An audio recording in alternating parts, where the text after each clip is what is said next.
আসসালামু আলাইকুম। কেমন আছেন সবাই? নিশ্চয়ই সবাই ভালো আছেন। আলহামদুলিল্লাহ আমিও ভালো আছি।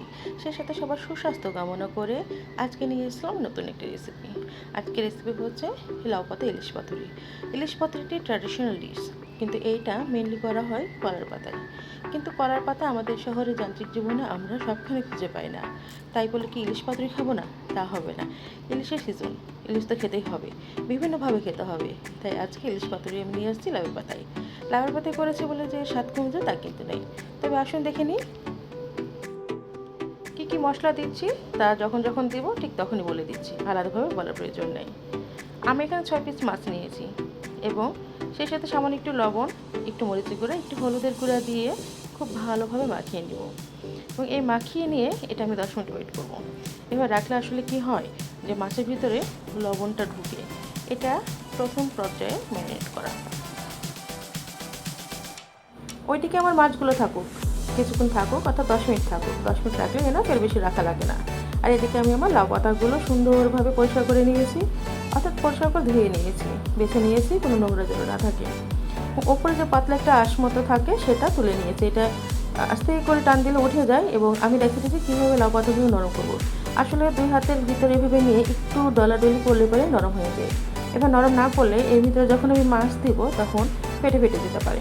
ঠিক এই কারণেই আমি লাউ পাতাগুলো এভাবে 2 হাত দিয়ে কচলে কচলে নরম করে নিয়েছি। আপনারা ঠিক এভাবে করে নেবেন। 10 মিনিট হয়ে গেল আমার লাউ পাতা রেডি। তো প্রথমে নিয়ে নিলাম প্রথম মূল উপকরণ, সেটা হচ্ছে সর্ষে বাটা। আমি 2 টেবিল চামচ কালো সর্ষে নিয়েছি। কালো সর্ষেটা দিলে টেস্ট বাড়ে। কালো সর্ষে একটু বেশি ঝাঁঝালো হয় তুলনামূলকভাবে হলুদ সর্ষে থেকে, তাই আমি কালো সর্ষে নিয়েছি। আপনারা চেষ্টা করবেন কালো সর্ষে নিতে। দিয়ে দিচ্ছি হাফ চা চামচ হলুদের গুঁড়া, দিয়ে দিচ্ছি হাফ চা চামচ মরিচের গুঁড়া। এরপরে আমি দিয়ে দিচ্ছি পরিমাণ মতো লবণ। লবণ আগে কিন্তু মাখানো আছে, এটা মাথায় রাখতে হবে। আর এখানে আমি 2 টেবিল চামচ নারিকেল বেটে রেখেছিলাম। এটা কিন্তু ট্র্যাডিশনাল ডিশ এবং এখানে অবশ্যই নারকেল বাটাটা দিতে চেষ্টা করবেন। আমি একে একে সব নিয়ে নিচ্ছি, দিয়ে দিচ্ছি এখানে আমি আমার স্বাদ মতো। এখানে আমি 6টা কাঁচামরিচ বেটে রেখেছিলাম, চেষ্টা করুন বাটাটা দিতে।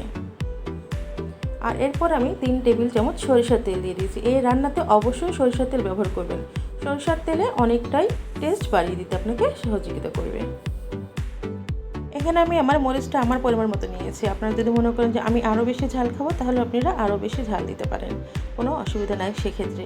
মরিচের এখানে কম বেশি হলে কোনো অসুবিধা নেই, তবে একটু ঝাল ঝাল হলে ভালো লাগে। আমি এখানে যেহেতু প্রথমে মাছ ম্যারিনেট করে রেখেছি একবার মরিচ দিয়ে, তারপরে এখানে আবার কাঁচা মরিচ, শুকনো মরিচের ঝাল এবং পরে আবারও মরিচ দেবো, এই কারণে সেভাবে মেপে দিয়েছি। আপনারা যদি মনে করেন আরও বেশি ঝাল খাবো সেক্ষেত্রে আরও বেশি বাড়িয়ে দেবেন। আর যারা একেবারে নতুন আছেন তারা আমার রেসিপিটা হুবহু ফলো করবেন। তো যাই হোক, আমি আমার মশলাগুলো খুব ভালোভাবে মাখিয়ে নিলাম। খুব ভালোভাবে বলতে খুব ভালোভাবে, প্রত্যেকটা মশলা যেন খুব ভালোভাবে মিশে যায়। এবং সেই সাথে আমি আগে থেকে যে মাছগুলো ম্যারিনেট করে রেখেছিলাম সেগুলো এখন খুব ভালোভাবে মাখিয়ে নিচ্ছি এই মশলা। এই ধাপে খুব ভালোভাবে, মানে খুব ভালোভাবে মাখাতে হবে। মাছের এপাশ ওপাশ দুপাশে খুব ভালোভাবে মাখাতে হবে এবং মাছের মাঝখানে যে ফাঁকাটা দেখা যাচ্ছে সেখানেও মশলা খুব ভালোভাবে দিয়ে খুব ভালোভাবে মাখিয়ে আবার আমি 20 মিনিটের জন্য ম্যারিনেট করে রেখে দেবো। সব কিছু পরে 20 মিনিট আমার হয়ে গেছে। এখন আমি পাতুরিটা রেডি করবো কীভাবে সেটা দেখিয়ে দিচ্ছি। প্রথমে ঠিক এইভাবে এই যে হাত দিয়ে যে কচলানো ছিল, নরম করা ছিল লাউয়ের পাতা, সেটা একটা নেব। নিয়ে এরপরে মাছের টুকরোটা দিয়ে দিব এবং সামান্য একটু গ্রেভি দিয়ে দিব, অর্থাৎ যে মশলাটা আমরা রেডি করে রেখেছিলাম সেটা দিব। এবং কিছু কাঁচামরিচ আমরা দেখতে পেয়েছিলাম আগে যেমন বাটিতে ছিল, এইভাবে মাঝখানে একটু ফাটিয়ে দিবেন, তাহলে ঝাল না বের হলেও ঘ্রাণটা খুব সুন্দর বের হবে, খেতেও খুব ভালো লাগবে। আমি আবারও একটু মশলা দিয়ে দিলাম এবং আমি কিভাবে পাতুরিটা প্যাকেট করছি সেটা দেখেন। আমি ঠিক এইভাবে মুড়িয়ে নিচ্ছি, এ পাশ দিয়ে ও পাশ দিয়ে। আর আমি অবশ্যই ভিডিওতে আগে দেখে দিয়েছি একটা এইখানে সুতার কাটিং লাগবে, বা আপনারা অন্য কোনো সুতাতেও করতে পারেন। তো এবার ভালো করে চেপে ধরতে হবে। একটু চেপে ধরার পরে এটা ভালো করে প্রোটেকশন দেওয়ার জন্য আমি আরও একটা পাতা দিয়ে দিচ্ছি যেন এটা খুলে না যায়। ভিডিওটা খেয়াল করলে বুঝতে পারবেন যে আমি কতটা যত্ন সহকারে মাছটাকে মুড়িয়ে নিচ্ছি। ইনশাআল্লাহ আপনারা পারবেন। একটু ধৈর্য সহকারে করতে হবে, একটু সাবধানতা সহকারে, যেন না ফেটে যায়। এই যে হয়ে গেল, সুন্দরভাবে আমি লাউ পাতা দিয়ে মাছটা জড়িয়ে দিয়েছি, এখন যেন না খুলে যায়। ঠিক এই কারণে আমি সুতা দিয়ে চারপাশে জড়িয়ে নিব। এই সুতাটা কোনো প্রবলেম করবে না। আপনি মাছ ভাজার পরে এটা আস্তে করে খুলে নেবেন। সুতাটা দিয়ে খুব ভালোভাবে জড়িয়ে নিয়ে এবার একটা কাঁচির সাহায্যে কেটে দিলাম। এভাবে এখন আমি আরও কয়েকটা করে আপনাদের খেয়ে দেখিয়ে দিচ্ছি। দেখে খুব কঠিন মনে হলে কোনো কঠিন না, আপনারা একটু চেষ্টা করলে খুব সহজে পেরে যাবেন। খুবই সহজ এবং সত্যি কথা কি এটা করতেও খুব আনন্দ লাগে, দেখতে খুব ভালো লাগে।